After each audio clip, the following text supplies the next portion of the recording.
Welcome everybody, and once again we're back on Spock the Week, and we are going to be talking about the movies yet again, but this time we're going to be talking about the Next Generation movies. And it now brings me very, very nicely on to welcoming this week's special guest. She's the hottest thing in the galaxy. She is Miss Gorna 2020, all the way from over there. Please welcome...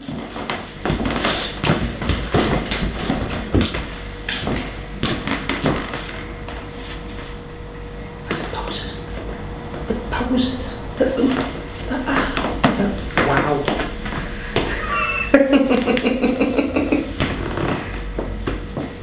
You can tell why she won, folks.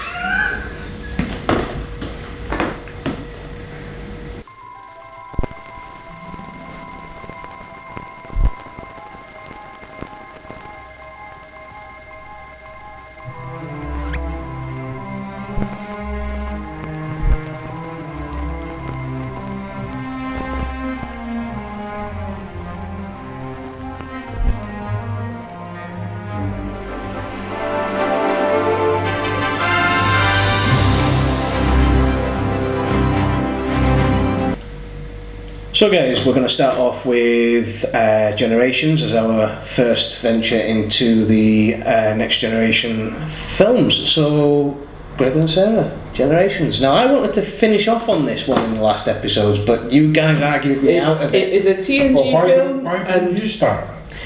Well, I genuinely believe it's a handing over of the baton.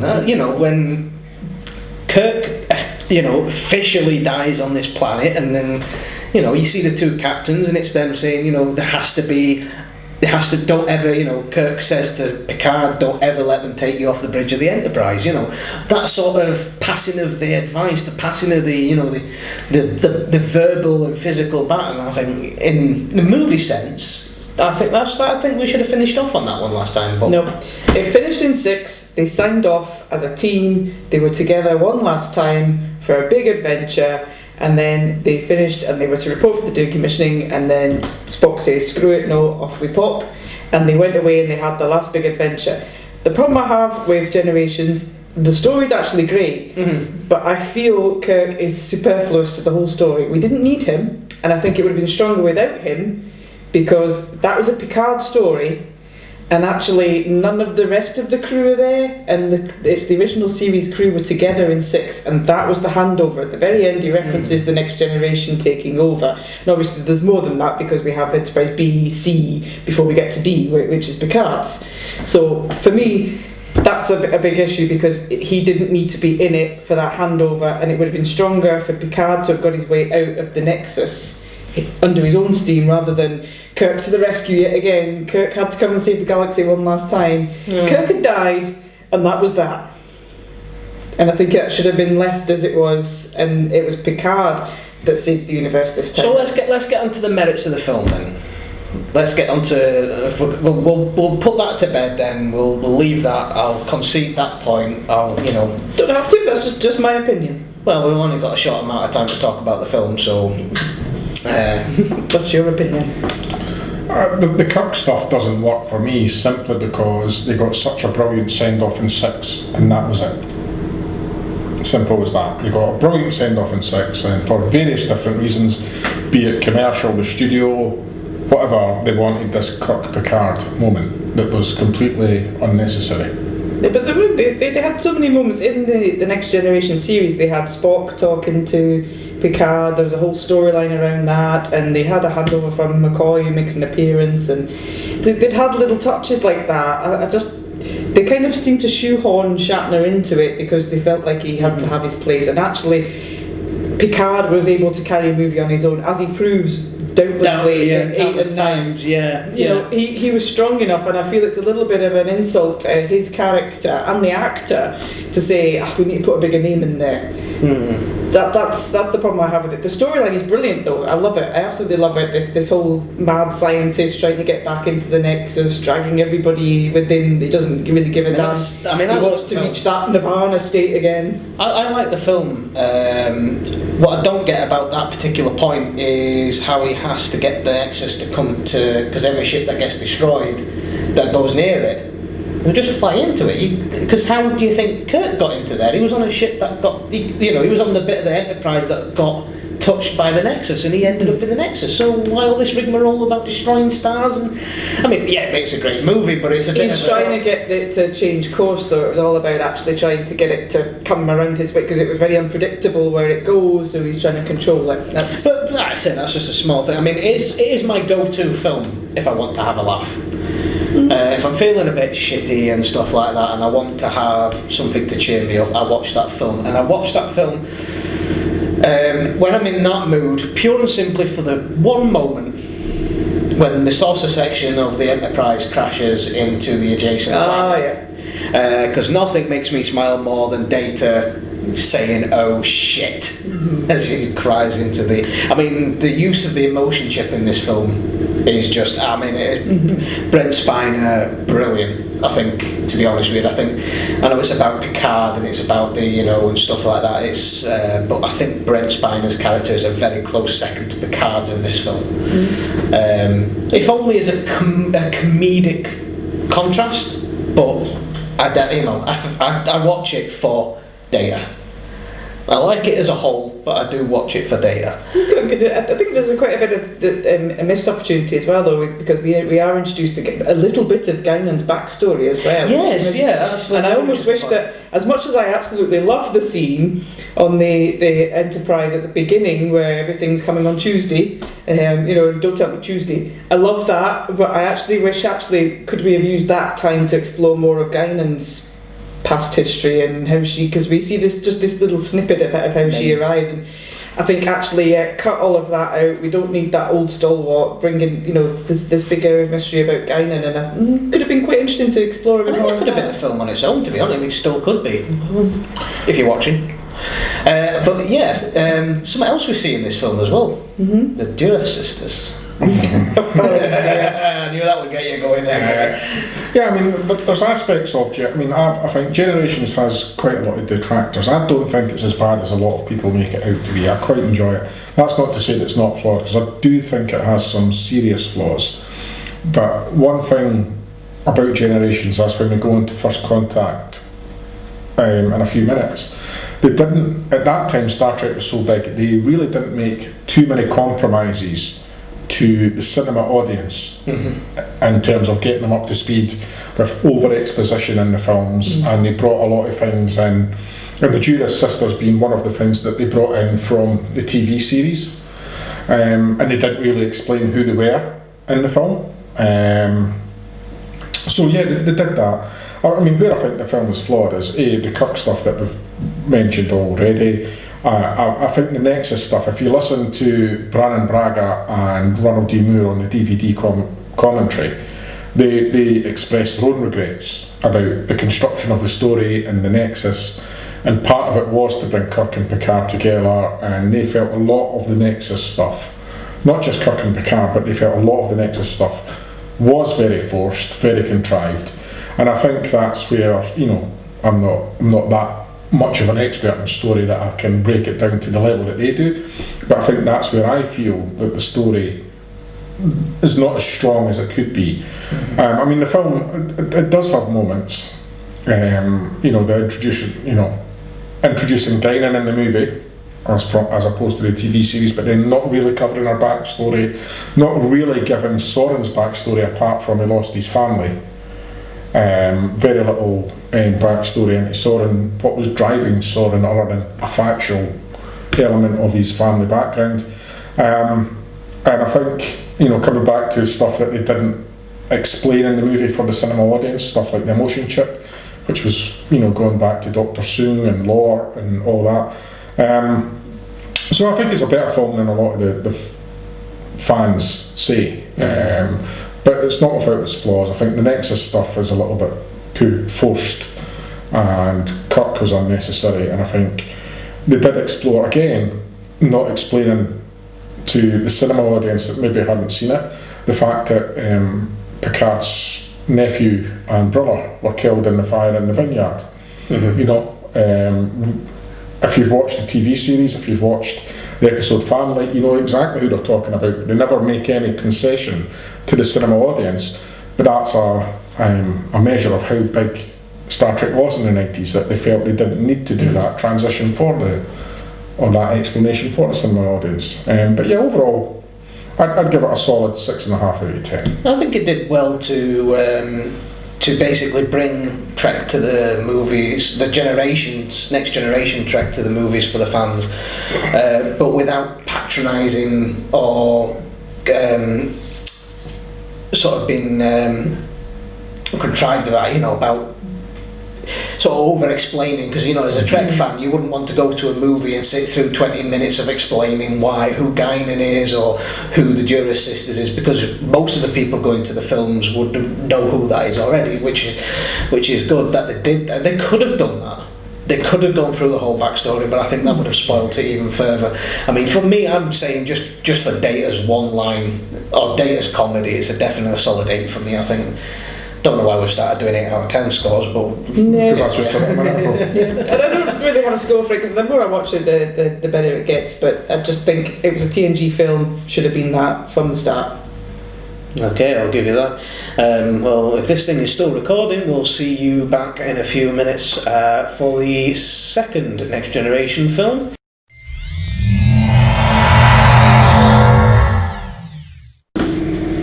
Okay guys, the line is drawn here, no further. We are now on to First Contact. Personally, I think one of the best of the Next Generation films, personally. I think if I was putting it in order, it would definitely be up there at the top for me. Of course, this is where it all began. Zefram Cochrane, we have the Borg, we have some brilliant acting from Jean-Luc Picard in the scenes where he just loses his shit. That honestly, I think that really shows brilliantly Jean-Luc's character. I love it.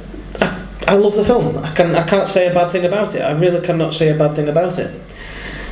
I have to agree with you. I absolutely love it. I think it's probably the better film. I almost wish you could that would have been the first one they'd done out of the bag for TNG. It was brilliant, absolutely brilliant. And there's some wonderful comedic moments as well, with Deanna gets drunk looking for Zefram Cochrane.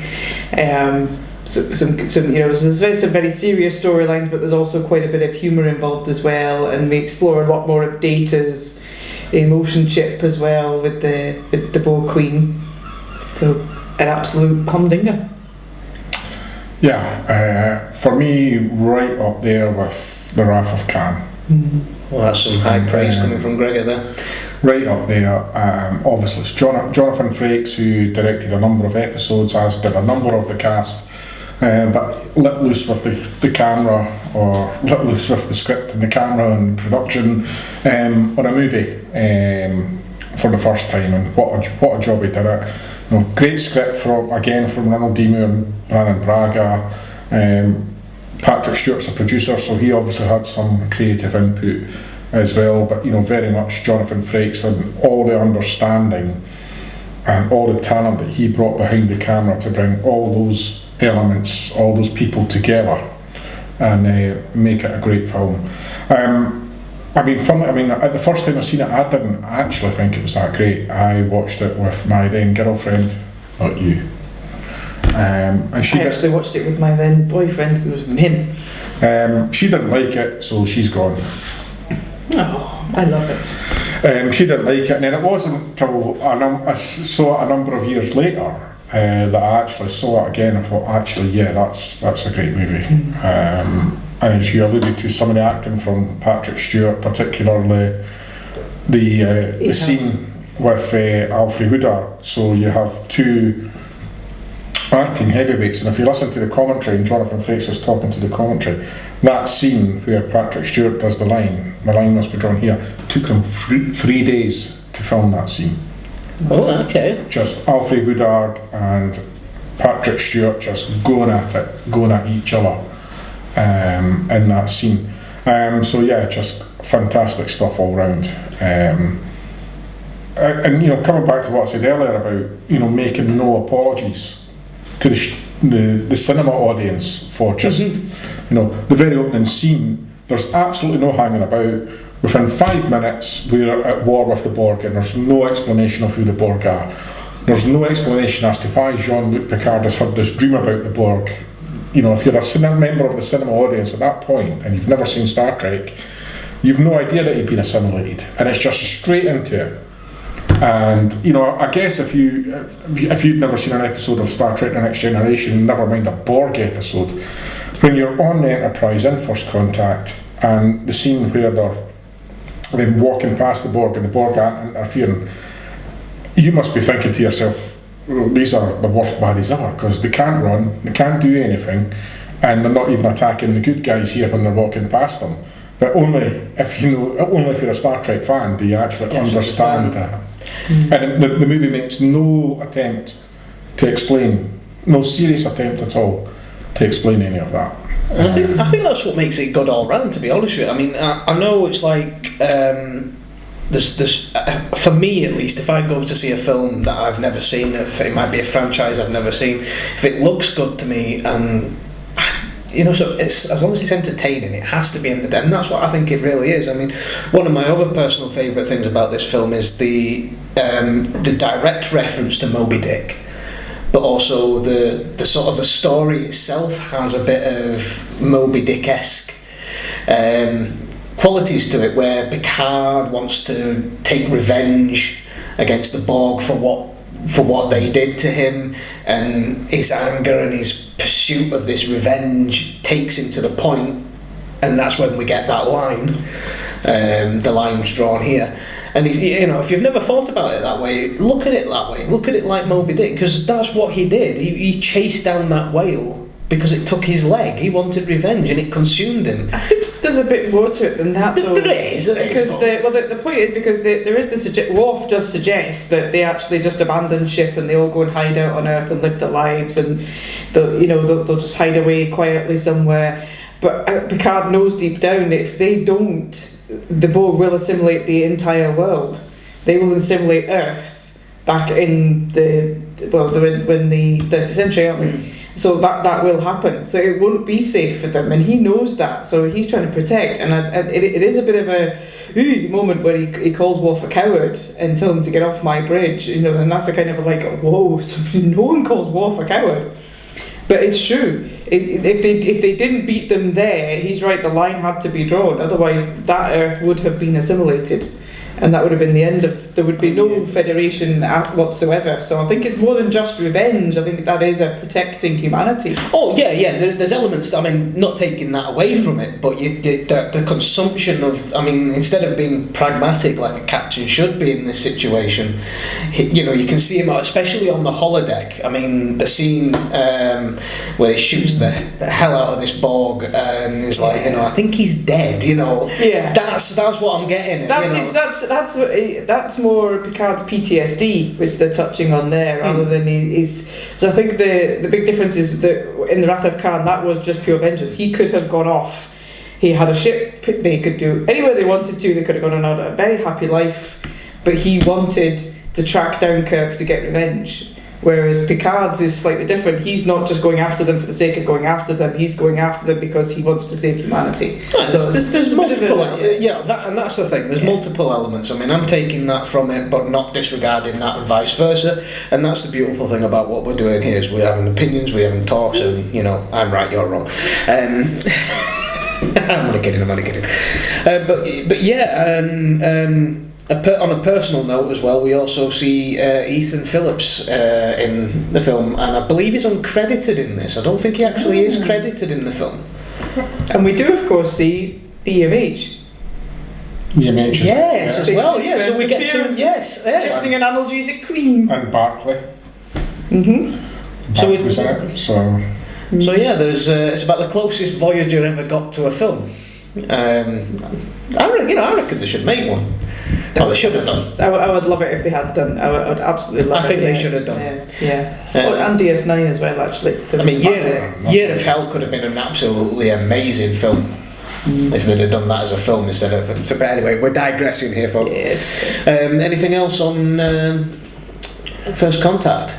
I think one of the things that First Contact done really well was, like, if you've watched Enterprise and then the episode Regeneration as well.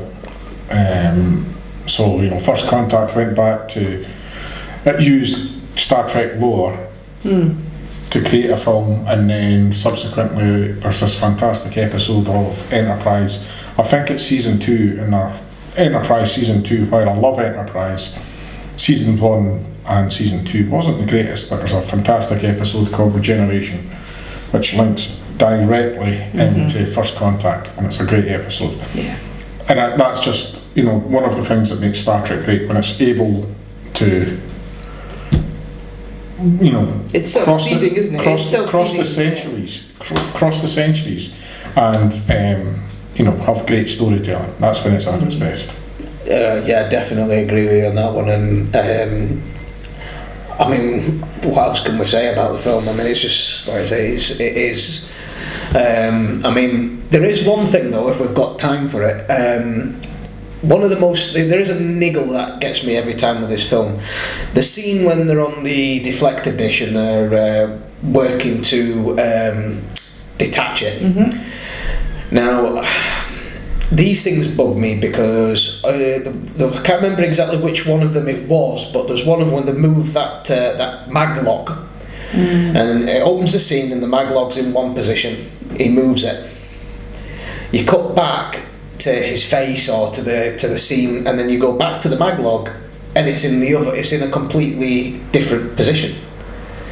So it's one of those continuity errors. I've probably spoiled it for a few people, because it's one of those things that you don't notice it. Completely ruined the whole film. That mag lock not being in the same position in two different. But it's one of those things where when you watch it, you see it, and once you see it once, you will not unsee it. You will see it every time you watch the film. It's only a small thing. It's just one of those little petty things, but it's the one thing I always see every time I watch that film. There's probably hundreds of continuity errors in it, but that's the one that sticks out. But that's the only one. It's not even really a negative, really. It's just something that happens in Hollywood all the time. What is he talking about? I don't know. It's such a nitpick, I think. Yeah, it's just it's a great movie. You done? Yeah. See what I'm going to work with here, guys. So join us back in a few moments where we will get on to Insurrection.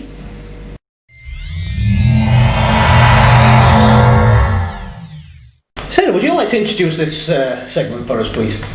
Okay, we're now going to talk about the 9th film, Insurrection. Well done, you did it. I'm proud of you. So, the film about cosmetic surgery. No, it's not really about cosmetic surgery. So, I actually like the storyline in this. I think it's really good. It's one of those things. It's an issue about persecution and moving, and and all this sort of too many big words for me. It's got a lot in common with what's been going on in the world in terms of displacement of people. And interestingly, I didn't see this one at the cinema. It somehow managed to pass me by altogether. I saw First Contact at the cinema, I saw Nemesis at the cinema. But this one, somehow I missed out on it. I've only ever watched it on video, and I'm surprised to find out that it's actually often maligned by a lot of the fans, because I really, really enjoyed it. I think that, to be honest with you, I think I can see why it is, because it's a very deep, serious story. I mean, a lot of the stories in the TV shows and the previous films and stuff like that, they have some serious elements to them, but there's that jovial Trek undertone to it. This one has a really deep message to it, and I think that's why. And it's a slow moving story. There's very little in the way of, until you get to more or less the end, about halfway, 3/4 of the way through, you don't actually see any major sort of action, like pew pew, that sort of thing, I mean... it's quite a people story, but there's also quite a lot of humour in it. There is. When they try and recapture data, actually sinking, and he's talking to, he's like, I have not met the new members of the crew yet. Do you know Gilbert and Sullivan?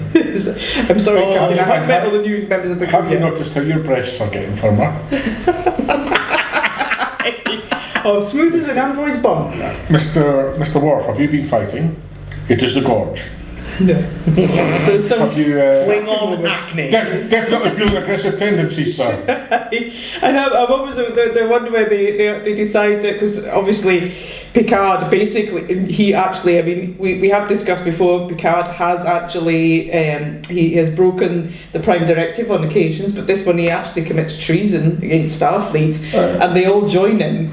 And they're not going to leave him behind. It's that lovely camaraderie, and it's where the Data grabs that the kind of it's a phaser rifle, really, isn't it? And he's like, lock and load, and they're all like really raring to go. Here's where a lot of the fans that seem to pick on Insurrection, and a lot of the disparaging comments or negative comments about Insurrection revolve around the Prime Directive, and the fact that Picard chooses to defend the Baku to keep them on the planet, but the Baku aren't the indigenous species to the planet. Native, yes. Therefore, Picard is wrong to do so.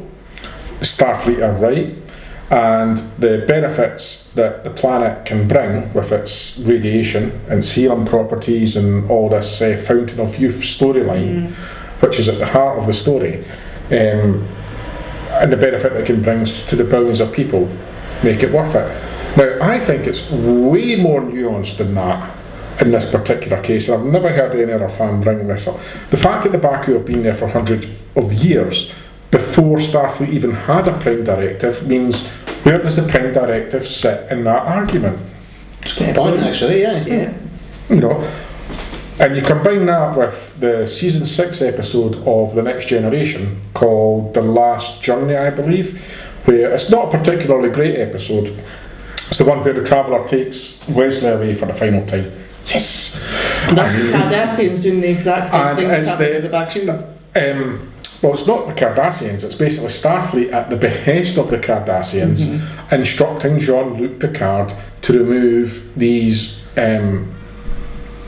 Red Indians that have relocated from Earth to this planet.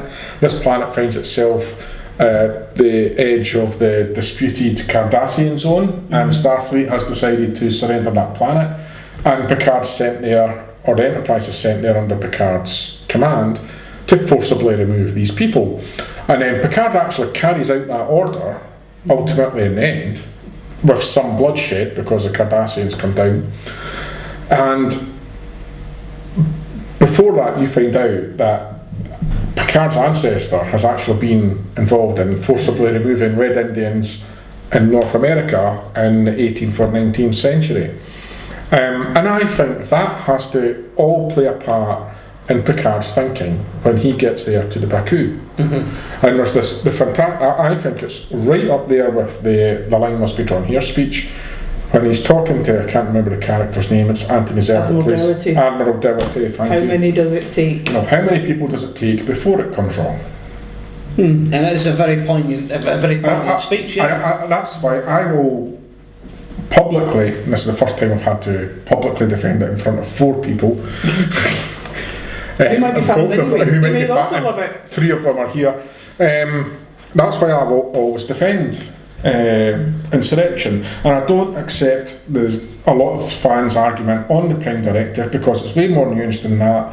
The fact that the Baku were there, well, not indigenous, they were there before the Prime Directive even existed. So how does the Prime Directive apply to those people? They're not actually a warp civilization either, because they're not meant to interfere with civilizations who don't have the advanced technology. They have to be warp-capable civilizations, and although they are, but they're kind of this Amish type community in that they've actually given all that up. They don't, although they're aware of it, they don't want to. They just want to live with the land. So there is also the kind of like they should leave them alone. Rather than harness. I think the kind of at the beginning they touch on it because they talk about how the Borg's decimated an awful lot of the Federation, and they kind of need to take what they can. And it's like, but we're getting into bed with this race who. None of us can remember. Spoiler alert, but turn out to actually be Baku originally, but there's Sonar, aren't they? And the leader possibly killed Amadeus. Yes. In reference to F. Murray Abraham plays the leader of the Sonar, and also played he murdered Salieri. That's a legendary, but what a great actor. An absolutely brilliant actor. I love the bit where he's getting his treatment and he's kind of like, oh, come on, have a little bit of skin stretching, it'll do you good, Admiral, and you're like, oh, yeah. It's a good film. I mean, the talent again, the acting in it is brilliant. I mean, this is another one of Jonathan Frakes, isn't it? Jonathan Frakes directed it, but it was a departure in the writing because they went back to Michael Piller. It was actually a Michael Piller that wrote this, not Brannan or Ronald D. Moore. It's Michael Piller that wrote it, with quite a bit of input from Patrick Stewart. You can get it online. It's a Michael Piller book that he wrote before he passed, sadly. And what I can't remember the name of it, but you get it as well. Yeah, it'll come back to me. You chat, it's going to come back to me just now. Yeah, I mean, fade out. That's it. Barely even got a word in edgeways, as is always the case. But yeah, I mean, it's got a bit of everything in it. It's got the great. I mean, it's got the comedy. It's got the storyline. I mean, how badass is Riker at the end? When they're going to name the manoeuvre, call it the Riker manoeuvre. He's there piloting the Enterprise E with his joystick, and I'm going to ram this down the sonar's throat and stuff like. The joystick thing was a bit PlayStation. It was, yeah. I mean, it's like boys and toys. But the other thing as well is. I like it's one of the examples where we actually see. It's not a strong swear word, but. Riker does actually swear in it. I believe it's something he says these, bastards or something, or these, he says something about the sonar. And at the end of the day, it's like, yes, people don't like swearing in Trek. I get why, but just because it's an advanced civilization doesn't mean that it's disappeared completely. You know what I mean? Mm-hmm. There's a lot of words we now use that used to be bad words that we use normally in everyday life, so maybe they've lost their meaning, but yeah, overall great. I love the whole Klingon acne thing. That's just hilarious. The puberty. It is the gorge. Again, going back to Data, there's a bit of a theme coming along here because Data seems to be a constant in the films for me. When he goes looking for the ship, well, they don't know there's a ship there initially, but when he goes looking in the lake and he finds the hollow ship, and I can't remember if it's before or after. It's like the laddie asks, can he does he sink? Does he swim? And he pops up and he's like, I'm all. It's actually when they jump out, isn't it? Yeah. No, it's when the lady falls in. They come under attack after finding the ship. That's it. That's close. She falls in. She can't swim, and Data jumps in, and then he's floating. He's like, I'm also designed to be used as a flotation device. And it's the sound effects. If the sound effects weren't there, it wouldn't be as funny. But you get the sound effects of it. But I love his relationship with the wee boy as well. It's lovely. His amazement for because all the way through, Data has always been Pinocchio, isn't he? Is the boy who he wants to be real. Yes. And that this young boy who's kind of bemoaning the fact that he's really clumsy and he keeps falling over himself, and Data's amazement at him is that, but you're constantly growing. He's like, I will always be. My legs will always be this length. There will be no change. But you, every single day, you wake up, it's different. I'd just like to give a shout out to Jerry Goldsmith, who done the soundtrack for both First Contact and Insurrection. It's beautiful music. Music for both films is incredible. I think we're definitely going to have to do a short bit in the future about the. I mean, I've said it before, but we're definitely going to have to do it where we'll do the music in Star Trek. We'll definitely have to do that. Yes, Gregor, we're going to move on to your favourite. Everyone's nemesis. Yeah. So join us back in a couple of ticks, and we'll talk about Nemesis.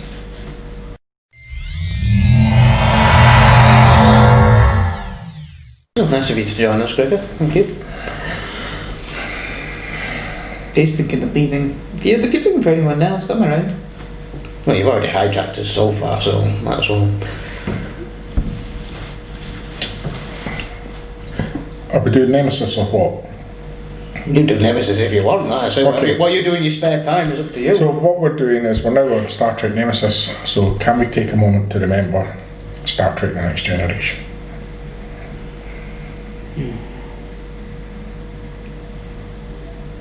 Okay, that's a moment. And the good films. Yeah, I am.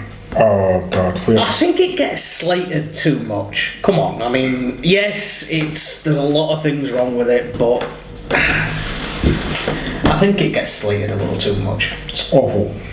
It's absolutely awful. It's It's not great. Yeah.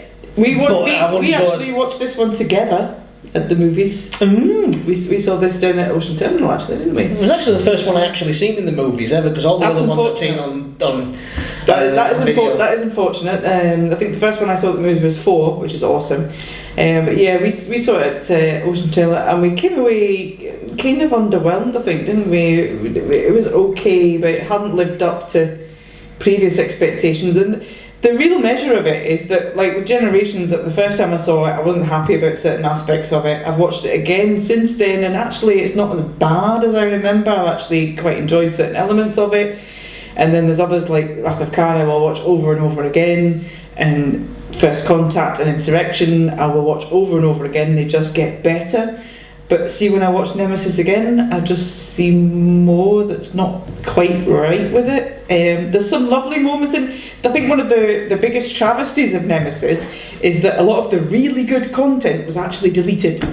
In particular, there's a scene with Picard and Data, which I make a habit of reading all the novels that are produced from the films. You also make a habit of bringing this up as well, because this is not the first time you've brought this up. Is it? I think it is, actually. No, it's not. You have brought it up. Mentioning the novels?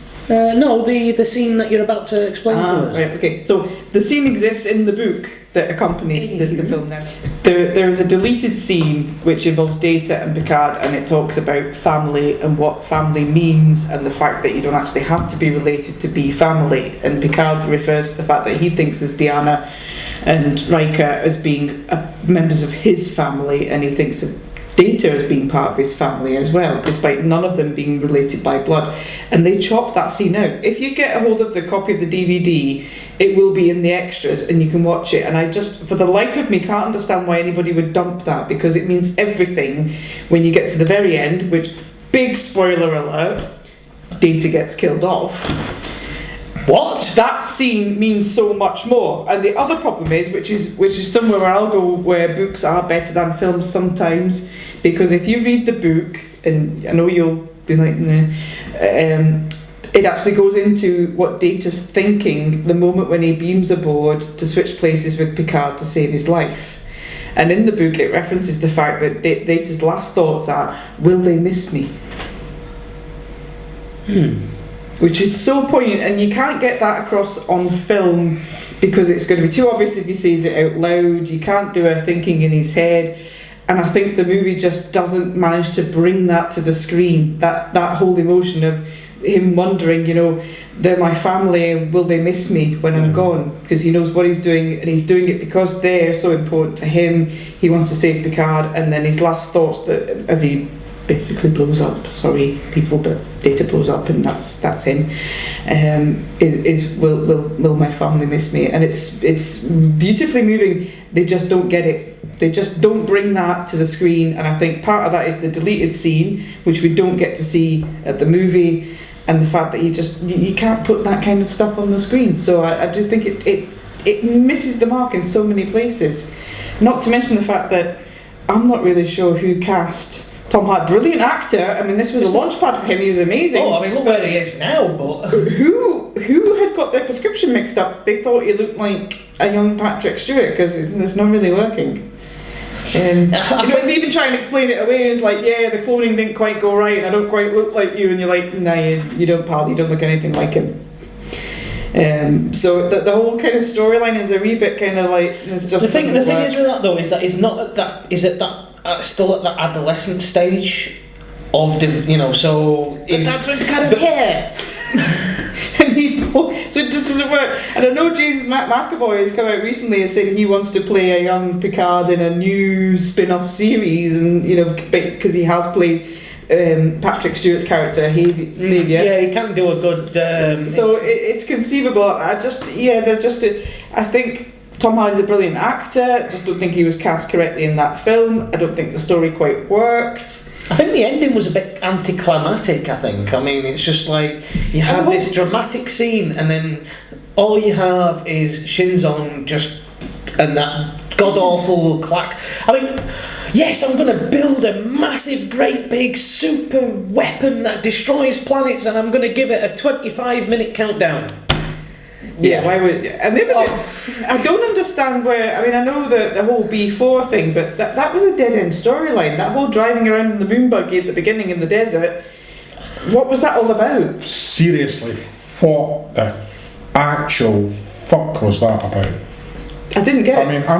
It's 10 minutes of movie where you're like, what's going on? I do not know. Apparently, Patrick Stewart wanted that in the film. He wanted the buggy. I'm going to be controversial. He wanted to have fun in a buggy, yeah. See, this... as the TNG films progressed and actors became more powerful, there were certain elements to the TNG films, largely from the input of actors, that came to the detriment of the TNG films, and that climaxed in Nemesis, right? I do not know where to start with Nemesis. I have absolutely as long as you know where to stop, that's the main thing. Right. Here we go. Let's time this round. How long have we got? Right. Let's start with the good stuff. Sorry to disagree with you. Tom Hardy's performance.